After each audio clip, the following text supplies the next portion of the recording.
Hello everyone, and welcome back to the next episode of the Blossoming Chronicle. And for those of you who have watched the first episode and are back here to watch another one, I'm really grateful. This really means a lot to me. And for those of you who have not watched the first episode, Blossoming Chronicle will be an intercultural podcast where we share the stories of people from around the world who are in the pursuit of their purposes and are trying to create meaning in lives of themselves and the others. And I trust you all are doing really, really fine. And if you're not, just stay tuned to the end of this episode. It will definitely make you fine. So I am really excited for today's episode. Start with the introduction of our guest for today. Everyone in their life has a friend, an acquaintance, or a relative who fosters their growth in one way or the other. Someone who elevates the good and soothes the bad in you. For me, it has been someone who's my fun, cool auntie bestie, and she is a second mother to me who taught me how to dream big. Her name is Namita Kashyap, and I address her as auntie. She is a middle and high school teacher, equipping her students with English language skills and making history an interesting subject for all the young chimps like me out there. She is someone with a vivid imagination who employs the gems of poetry, storytelling, script writing, and direction for the theatre, which are the manifestation of the voices of the angels in her wits. As a kid, she's put up with lack of self love and has been under the misapprehension of being ordinary in looks. But she's always come out on the other side and conjured hope for many, and me as well. As she matured and entered university, she was able to unlock the doors of self love. She's a mother of two, a mother in law to one, and an angel to many. Her students know her for smashing the boundaries and defying expectations. Her professional role of a teacher turned out to be a blessing in disguise in 2013 when one day she was asked to prepare a short play for an event at her school, and she discovered her love and passion of storytelling and writing through the theatre club at her school. I can't thank her enough for joining this conversation with me today, sharing her journey from the discovery of her purpose to living her purpose in the most extreme but undemanding ways. Welcome to the show, Namita Auntie. Hello, how have you been?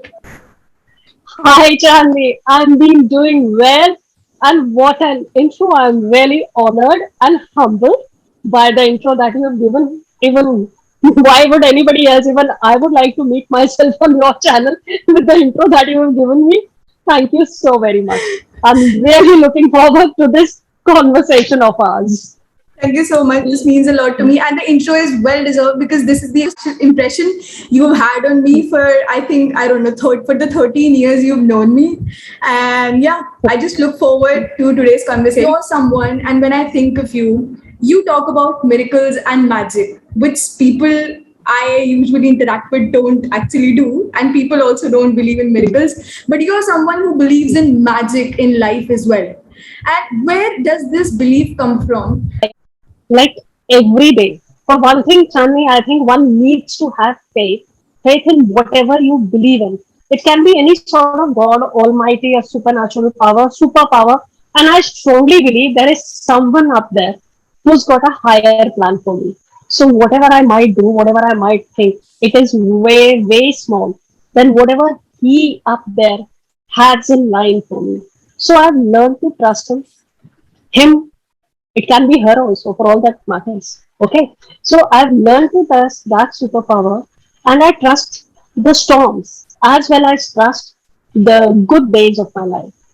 And miracles do happen, and for miracles to happen in your life, you need to believe in miracles. If you don't believe in miracles, they won't happen to you. Someone I think as young as me who is just starting out, towards like the realization, like towards finding my purpose in life.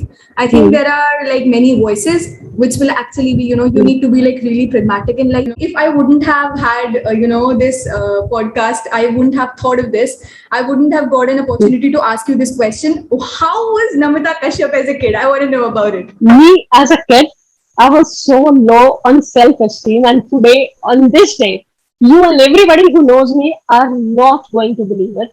But it was Yeah. very different from what I am today. Low esteem, as in, I had this thing about not being at par with other children in looks and all. and I was just very okay in studies and Yeah. absolutely miserable in maths. So it does not give, I don't make a very good sketch of myself, but that's how I really was. And I can see reality, and I could see myself in an abstract way with your looks, your attitude, not too good at studies, miserable at maths. What are you going to do in life? I would often tell myself. But this is what I want to tell every kid out there. If you are not good at maths, for that matter, if you are not good at physics or history or whatever, it does not really matter. What matters is you must have confidence, faith in yourself, and whatever talent God has gifted you with, have faith in that instead of worrying about and crying over things which you do not have. Enjoy the blessings which God has given and celebrate that. Life is going to be beautiful. When we talk about change, there is this one point which actually fosters or triggers that change. So what was that one point for you that was, that kind of triggered that self love and bringing back that confidence in you? Chami, I was into reading. I would read a lot. Anything I could grab my hands at, I would read. Whether it was a newspaper, you must have heard of people who will first read the newspaper in which the gift is wrapped, then open the gift. Me, I was that sort of a person. So, reading, I acquired knowledge. I cultivated this general knowledge, the urge to collect information, share it with others, which was not very common with girls of my age at that time. And then one fine day, while I was just reading something, wondering about what I'd read, it was like, see, I'm not what I appear to be. I might appear to the world whatever way I am, and it's really funny, Chandni, but I would look in the mirror and give a term to myself, and that was egg on legs. This is how I would describe myself, that I was round. Yeah, I must be appearing like a walking egg to others. This is what I imagined. That's how wild my imagination was. That's how creativity had started. And I was like, I'm not what I appear to be. I am way more than that. And if people do not have time to look deeper, let them be okay with whatever I look like or whatever they perceive of me. But I'm way more than that. Luckily, the day I started being okay with myself, Yeah. nothing else mattered, and Yeah. and I gathered a lot of people around me, like you, and Yeah. many more. And then when I went to do teaching, Yeah. children were there, and it Yeah. hardly matters what I look like. What I do in the class is more important to them, and somehow it just ended. And self love, be okay with yourself. If you don't come to terms with yourself, nobody else will. And I think that we live in an era where I think people like me listen to a lot of stuff online. We listen that, okay, self love is important. Yeah, you should be thinking Mhm. about yourself. But we Mhm. are just told, we are not actually taught how to practice it. It can be Mhm. as simple as, maybe words of affirmation you say to yourself. Mhm. You can get to know, you Yes. can actually get to see all of that online, but practicing that is not that easy. Have like, oh my god, so many fitness freaks out there, and we need to have this perfect Yes. figure and Yes. everything. Mhm. But it will Mhm. only start when you're okay with also being without makeup, Mhm. when you're okay with in love, being in love with your 4 a.m. face. And so, and yeah, but I Yes. think it definitely comes with time. So work more on type of person you are than what type of person you appear to be. That is Yeah, it. exactly. Amazing. I remember you telling me that, because you had always seen your mom working, so you were someone Mhm. like, okay, I don't want to work. So, so Mhm. I want to know what actually then got you into teaching, and how did you become a teacher? What inspired? Tell you, I'm not at all proud of that fact today that when I was 21, I had no idea and I had no plan of having a career. I wanted a very laid back life. I wanted to perhaps live off my husband, you can say that. Very crude. Yeah, But yeah, yes, I'd seen my mother working, so I knew the challenges and I would think, nahi, I would, I wanted my mom to be with me at, at the home every day. I didn't want her to be a mom who was only available for a few hours in the evening. So very selfishly, I thought that when I get married, I'll be a 24/7 mom available to my kids. And But then as life has, Yeah. I was doing my B.Ed when I got married, and Yeah. the day I appeared for my last exam, the very Yeah. next day I had an interview. I already had a few interviews slated for the next couple of weeks, Yeah. and I got selected. And I was told my mom, "Mom, but I never wanted to do a job. I'd done my B.Ed, so I went in for interviews and all." She said, "Okay, Mm. just try, get your first salary, and then Okay. you may resign. That is no problem. Resigning is no problem. You can give Yeah. an excuse and resign." But I Yeah. knew my mom was a very clever lady. So Yeah. that is why she had said, "Get your first salary and Yeah. then resign." Who resigns after getting a salary? Come on, tell me. You wanted to Yeah. come every Yeah. every first every first of every month. So that's Yeah. me working for all over 32 years. Can you Yeah. imagine that? Yeah. So that's me. And doing that, uh, I started teaching, taken up as a job, but then slowly, gradually, I fell in love with what I was doing. And one thing I'd like to tell you, there are times that we get to do what we love, but it is more important to start loving what you get to do. That is a Yeah. challenge. Accept it and do it. Start loving what you do. And once you are in love with your job, it does not become a job.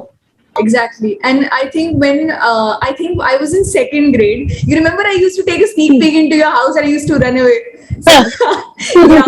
So I think you, like you said it very rightly, you should fall in love with what you do because life is never going to work according to your plans. And so Yes, yes.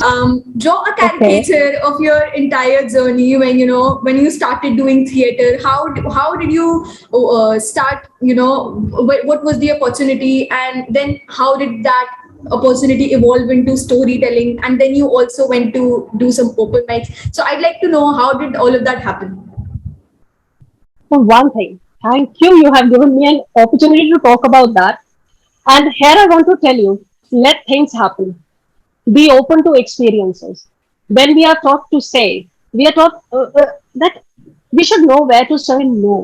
But then I would also say, sometimes it is a boon when you are not able to say no. My story is all about that.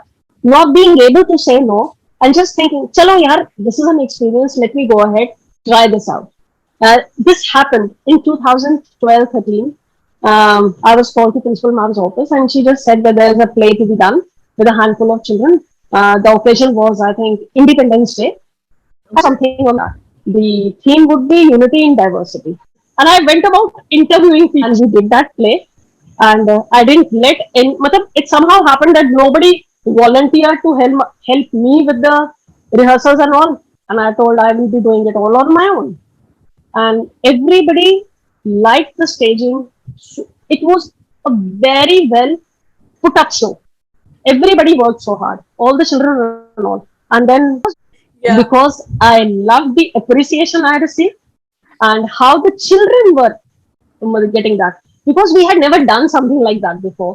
And children were coming up to me and saying, "Ma'am, आप next play में हमें लोगे." I all of a sudden become drama wali teacher in the school, and small children coming to me and asking for roles in the play. That was something totally new, and I enjoyed it. And this is how the journey began from one year to another, doing plays on different occasions in the Yeah. school because school, by God's grace, we have a lot of opportunities. We stage so many functions, so Hmm. we get to do. When I was nearing 50, I had never ever imagined in my life that life is going to throw me a ball, which I'll be playing and playing it well at that time. Yeah. So this was a new experience, and I totally enjoyed it. Hmm. Because when you're trying something new, you like literally have those like apprehensions that oh my god, and will I be able to make it, will I be able to pull this off? So was it something like Exactly. This thought came a thousand times, especially the night before the play is being staged. That is one night I can hardly ever sleep. And I'm told by everybody, we've all worked very hard, better go off to sleep, but I can't get sleep because I have these jitters. Will we be able to do it correctly? Will we get all the props in time? Will the children remember their lines? There won't be yeah, some goof up with the recording. So lighting will be all there. Some child might not forget the costume or something. The makeup will be correct and all these things are always there. And then, as you say, asked me in the beginning, do you believe in miracles and all? Then yeah, I have this trust in God that भगवान जी ने इतनी मेहनत बेइज्जती कराने के लिए थोड़ी ना कराई है. Yeah. So he'll take care of everything. We have done our best. And When the play ended, I'd like to know the reaction of the audience, because when you're speaking in front of me, I goes like, oh, so I go like this. So what was the reaction of the audience, and how were you receptive to it? so when the play ended, the curtains were down. And I was like in tears, and I'm fine. It's all over. We did it. We finally did it without a glitch. So this is the feeling I always have.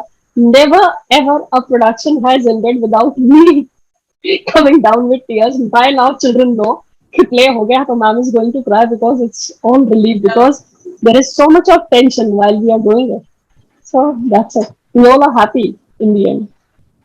You were also working on storytelling. I'd like to know, how did all of that start? Because you were into theater, and then you also Yes. started doing some open mic things. So I'd like to know about that. uh, for there was a audition sort of, but the entries were invited from Paper Tale, which is a very popular storytelling platform on YouTube and social media. So I Yeah. had sent that entry.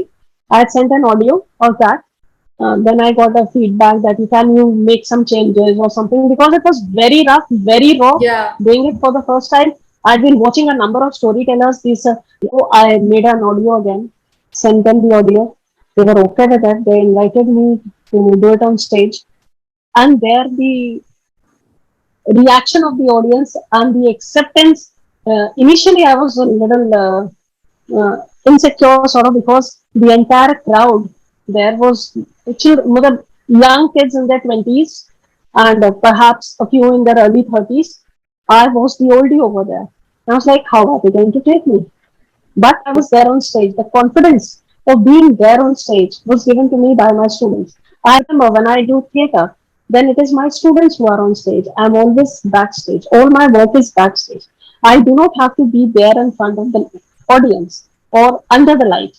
I don't have the spotlight on me. But when I was there doing storytelling, the spotlight was right there on me. I had to learn that story. And for those 5 minutes, it was all mine. So it mattered. And some storytelling workshop was organized, and our school had got an invite. Okay. And principal just called me and she said, yeah, I could send someone else, but because you are also doing theater in school, will you be interested in going for the storytelling workshop? Otherwise, I'll send someone else. I said, no, no, no, please, I want to go for the storytelling workshop. Yeah. And it was to be who was taking this workshop. There is this very, very famous, world famous storyteller. He's an Irish storyteller, and his name is Oh. Giles Abbott.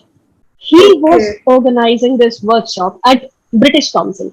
So Oh. I got an Okay. opportunity. I got an opportunity to be there with teachers of other schools, and that guy is amazing. Yeah. And he has this vision problem. Slowly, his vision went away, and now he can only see light. He cannot see forms, but he Yeah. tells stories because he has memory of the visions which he had before he lost his eyesight. And he told us tremendous ideas how to create stories, and that was great. I came to school and I told my principal that I have learned a few tricks to tell stories. There are so many children in the class who are very good storytellers. So why don't we have some storytelling classes? Whatever I have gathered from there needs to be given to the children. Yeah. So I was given in my timetable, storytelling classes were included, and I was telling story. All need a place where we can vent out our emotions in an organized manner. So I discovered storytelling, theater, stage. This gives us a platform, like it gave me a platform, it is giving the students a platform. Today I have seen children blossom right there on stage. They have come out with different personality. You cut up all the extracurricular activities. Like, I loved dancing, and I remember in 11th and 12th, I did not have the actual opportunity to practice all of that, because dance is a stress buster for me. And I think because teachers also consider it like, okay, this is like just a waste of time, and it should be like removed. So I think that is also one reason that the system has actually fostered this thing. Like, students are made to unfollow Yes. unfollow their passions in general. what happens when you have like-minded people with you, and this also helps the children to open up with their personal problems. So the children who I have with me in my theatre group, whenever they have a personal problem, they feel free to come up to me and talk to me because we have broken that barrier in the theatre class, in the drama class.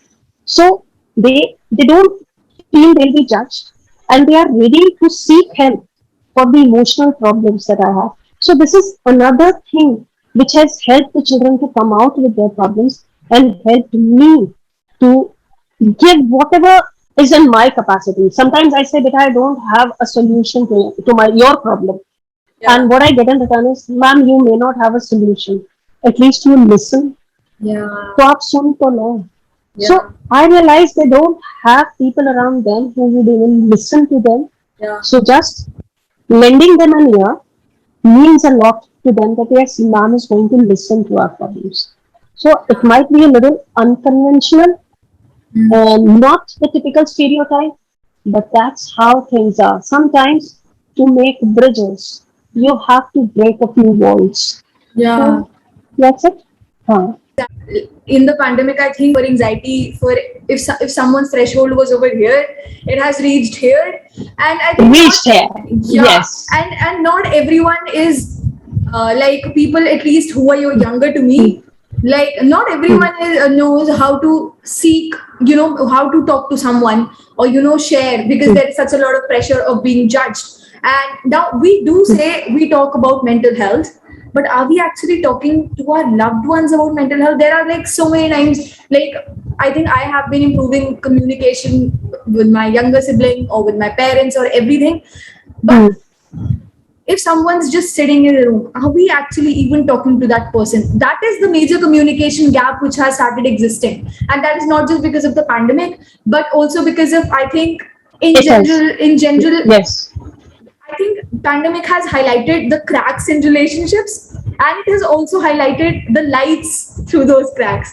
So I'd like you have a relationship with students that not many teachers have. And I think when I recall my high school, I think there was one of this teachers, she said this thing to me, like my teachers were really good, but one of these teachers, she said to me, Sunny, you need to draw a line between the relationship that a student and a teacher has. Yes. Because been really blunt my entire life, and I've just felt like expressing. Maybe that was, I might be kiddish. Maybe teachers might perceive that as naive, but they always ask me to draw that line. But you have actually been someone going beyond that and trying to understand. So, how has that been for you? How has that road been for you? And what sort of critique has it invited from the outside? Yes. You know what happens? Mental health issues have always been there. It's not that all of a sudden they have sprung up like mushrooms. It's not that. It Yeah. has always been there. And what I think in my capacity, limited capacity, that communication holds the key to a lot of problems. First thing, we have to realize we have a problem, or someone else for that matter has a problem. And once the problem is there, then one has to communicate, talk it out. Always talking might not help, but yes, I have discovered that talking about the problem really helps. Like during this pandemic, I have had phone calls from umpteenth number of students, present, ex, students who have passed out a long time back, they have been calling and talking about the problems they have been facing. Just the other day, a girl called up and I was in the kitchen. I turned the gas off, sat down to listen to her because she was having this anxiety attack, and it seemed as if she really needed to talk it out. And I could not place her. She told me the name. I could not give a face to that name. Mm. But it did not really matter that whether I recall her or not. The thing was, she remembered me. She wanted to talk to me. She said, yes, talking to you has been good. You have sort of saved my life today because I was going through a very bad phase. So being able to listen to them, at least temporarily, pacifies them, and they Yeah. are able to look at their problem in a very categorical manner and do something about it. Maybe the solution was somewhere roundabout, very near to them, but they were unable to see it because things which are very close to our eyes, we can't see them. Yeah. Yeah. So True. I think I'm able to help. So I always say I just have a pair of ears. Yeah. I can listen to you, and I try to understand your problem and give a solution if I have it. Always I cannot have a solution, but yes, listening helps. So I think there is a shortage of people around us who are able to listen to us without Yeah. judging us. And Yeah. this is the real need of the hour, the need of the youngsters of today's time. This is what I think.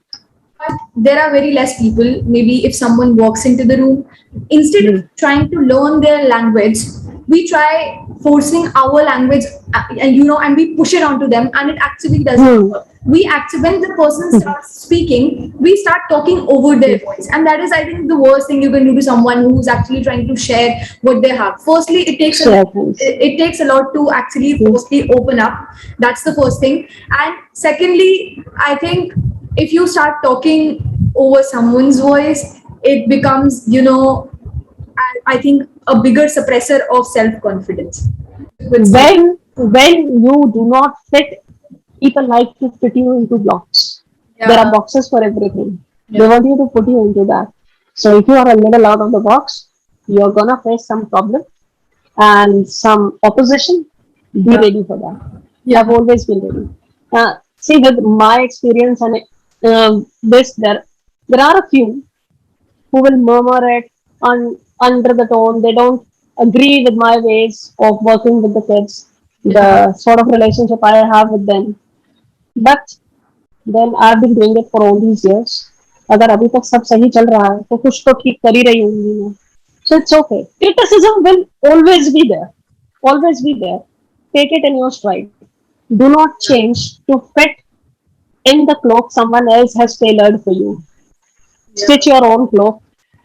Be your own size. It does not matter if you do not fit in. It is not necessary that everybody must fit But in. I'd like to know, what is your favorite story? It can be a book, or maybe a book you've read, or a movie you've seen, or it can be any story you've written. What is that one story that always sticks to you? Chani, actually, it is all आपका mood कैसा है. On any day, it can be ZNMD. On another Yeah. day, it can be the Kite Runner by Khalid. So Yeah. it depends on what. Some days it is only अच्छा चलता हूँ दुआओं में याद रखना. So it depends on your mood. It is like, oh yes, this is exactly me.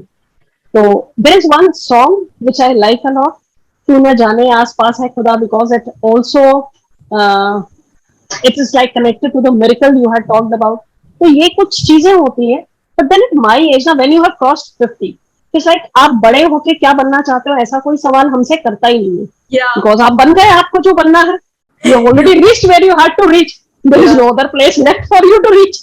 So, so now what? What type of person? I would often sit and think, what type of person would I like to be when I grow up?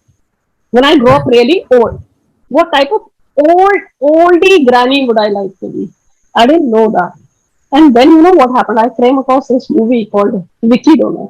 Yeah. And if you remember, Vicky Donor, the Amazing movie. grandmother he has, that Yeah. crazy grandmother in the movie, and I was like, अरे यही तो बनना है मुझको. So when I grow up, that Okay. is the type of grandmother I want to be. Yeah. I've been a teacher, mother, wife, whatever. Yeah. So, but what type of old person I want to be? अभी old हुए नहीं है इतने तो, but हाँ, when I get old, I have to be a granny like the Yeah. granny in Vicky Donor. That's what I want to be. That's what I want to relate to actually. You have a relationship with the students at school very different from the relationship you have with your own children. So I'd like to know, what are the different intricacies of this contrast that you actually enjoy? See, these contrasts will always be there. When I say the children in school, some of them they're like, you are like another mother to me. This is what Yeah. the children say. Yeah. But then, what a relationship they have with me, with their own mother, it will always be very different. So, similarly, I have very good and very different relationship with my students. But then, with my own children, it will again be very different. So, Yeah. that is the difference actually. And my children at home, they always had this problem, and they were like, school में तो अपने बच्चों को बहुत प्यार करती है, घर पे तो हमें डांटती रहती है. स्कूल में तो हम स्कूल में डिफरेंट होती है. स्कूल में देखो सबकी फेवरेट होती है और Yeah. यहाँ पे हमारे साथ स्ट्रिक्ट हो जाती है.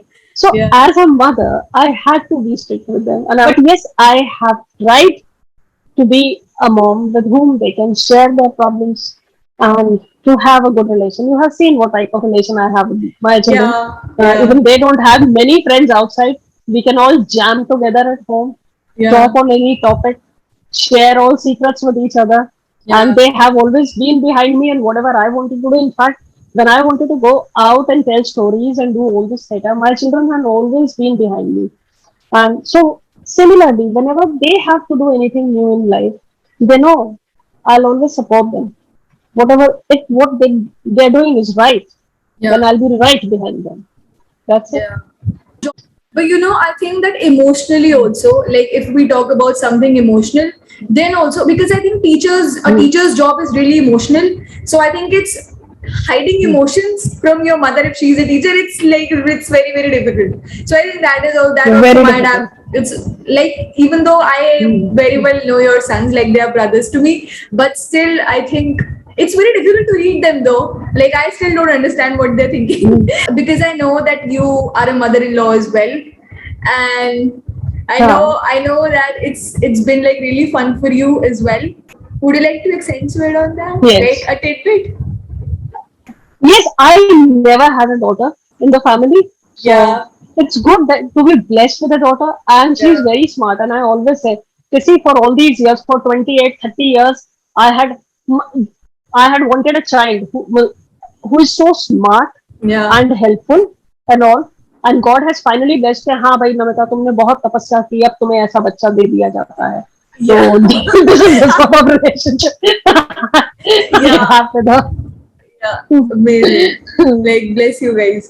So, you told me that once you actually did a survey about, how students think. Because, Yes. yes, because I think mental health is something, talking about mental health is not easy because you may actually be giving your advice on something you don't have expertise in. So, it's difficult. So, like, just tell us a little bit about that. No, when we started with this theater and all, because and I discovered that during the theater class, children are they open up with their problems and all. So I just came that I'll write a play about the problems faced by these students because we always say कि बच्चे पढ़ाई से इतने परेशान हैं. From school, they are rushing to their coaching classes and tuitions and homework and projects and activities and all.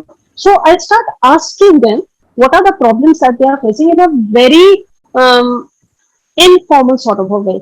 So if I had gone on a substitute in a class or there are rainy days when the Yeah. attendance is very less, I would talk to them about what is the problems that you face, what is the biggest problem you are facing right now.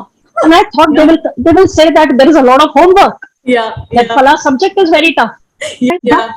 to my utter surprise, what was it? Yeah. This class 8th, 9th, 10th students, these 15, 16-year-olds, उनकी Yeah. Life में सबसे बड़ी problem क्या थी? It was a relationship problem. And by God, Ah, was I good. surprised that being surprised is a very mild word. Yeah. Because in सबको यही problem है from one class to another, one group to another.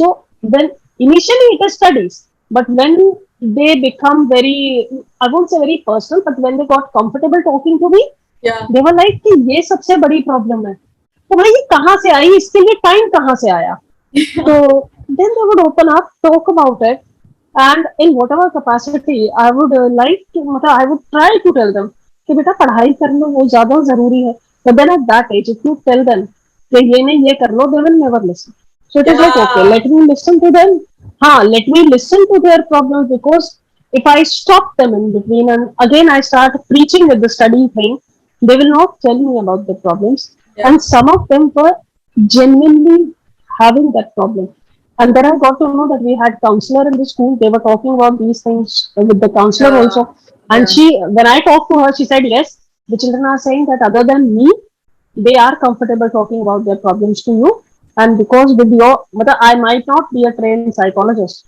but yes with my experience in life they are able to get some solutions to their problems so that is really surprising I try to uh, not get too much involved in what they are saying but yes in my own way I try to guide them through that problem if I can this is what Okay. this is it. What was the final outcome of it? The final outcome is when they're in school, they know there is like the line drawn between a student and the teacher we were Yeah. talking about. Yeah. But I've discovered that once they are out of school, Hmm. they are more comfortable talking about such things. And then even, and at that time, even I am comfortable giving them the right type of guidance, perhaps. Because when they are in school, there are certain lines and decorum which has to be maintained, Yeah. and a different way with which they have to be treated because they are 16, 17 years old, whom I teach, 14, 15-year old. But when they are out of school, Yeah. and if they have such problems, then the dimension of the problem is different, their way of dealing with the problem is different, and even our equation is also different. So I Yeah. can talk to them in a different tone, in a different manner, Yeah. which they understand better. That is Yeah. it. And I think that's really important because I think because you've known me for I think more than 13 to 14 years, and Hmm. you've seen me grow from like grade 2 to grade 12. Then you've seen me in your university life. And I think that, it's important to say, like, if someone's doing something wrong, people won't actually tell you at that point, but you've been someone who's actually like told Hmm. me told it's very easy to say that someone's doing wrong, but telling them that what is wrong in that particular thing, something might be correct in general but Huh. not correct at a certain age, and you told me it in such a way which Hmm. I never felt is condescending, and I think that is what matters to me the most. Hmm. So thank you. And so Oh, welcome.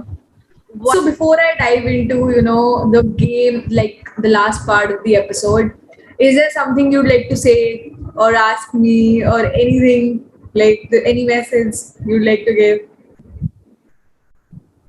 I would like to ask you how you came up with this beautiful idea of conversing with people from around the world, different communities and all. What was your idea behind starting this? Okay, so it's like a very fun story. Okay, so my parents will Hmm. like throw me out of my house after I'm gonna reveal this, but never mind. Okay, so because this is like my space, so I'll tell you, like me very well, and that I've always Hmm. loved chattering in general. Okay, but I think Yes, that yes. that what were my plans after 12th grade. Okay, and Hmm. I wasn't able to Hmm. fulfill them, and then I got into Delhi University, and then the crowd, I was not able to gel up with the crowd, and I think Hmm. I literally stopped talking to people. Like it was back Hmm. then. I've introspected that right now, but it started from Hmm. there. Like it propped up from there, and I Hmm. won't actually blame the situation because I didn't make efforts to talk to people in Hmm. general. Okay, and Hmm. I somewhat started becoming an, I won't say an Hmm. introvert, but we can say an ambivert. And Hmm. during the pandemic, I think Hmm. like when the pandemic started initially, I downloaded a dating app. Okay. So Oh. so it was like I did Hmm. nothing. I just wanted to like, explore mindsets. And so Hmm.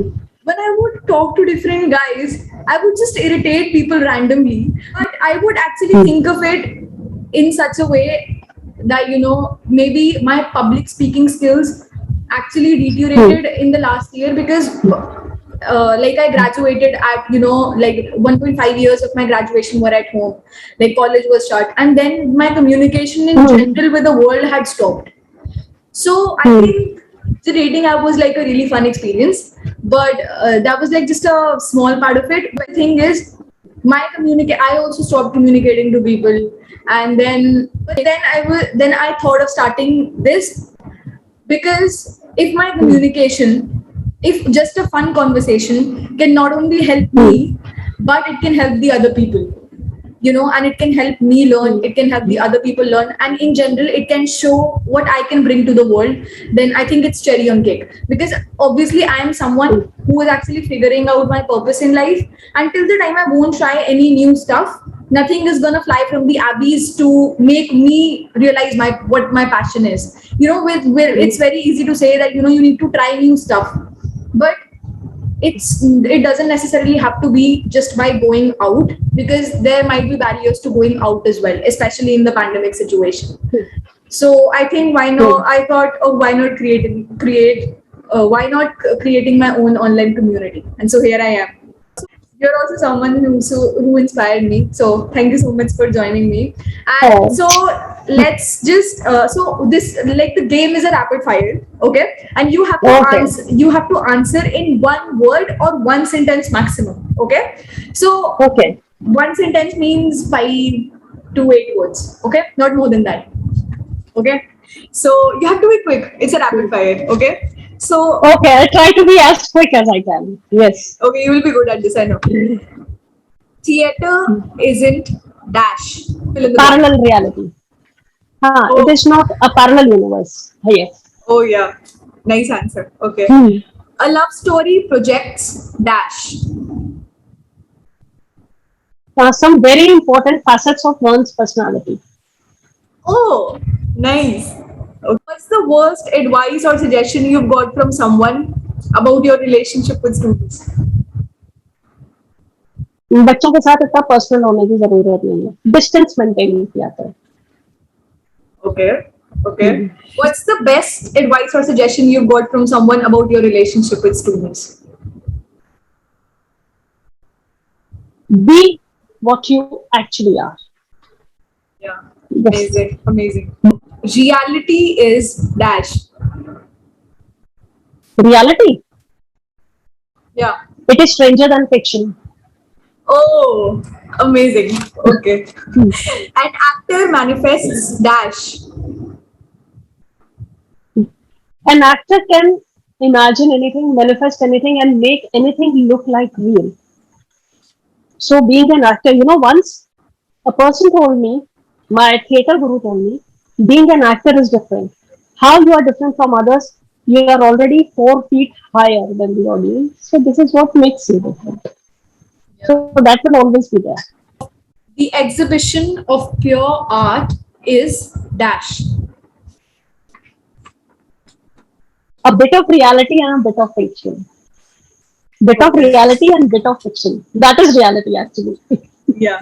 So far. Perfect. Perfect. Huh. Storytelling doesn't have to be dash. Can I tell you, storytelling has to be, Okay, yeah. Sure. doesn't has, oh, please change the question for me. Okay, for me, storytelling is a slice of life. I've always done stories about what I see around myself, things Yeah. happening around myself. So my stories are all about slice of life. It necessarily has to be slice of life. What is that one question that you feel people should ask you more often? What you should ask me more often. You know what happens? How are you? When somebody asks me that, how are you? I just say, do you have time to really know how I am? If you Yeah. do not have time, then I'm totally fine. But if you have time, let's sit down with a cup of tea and then I'll tell you how I am.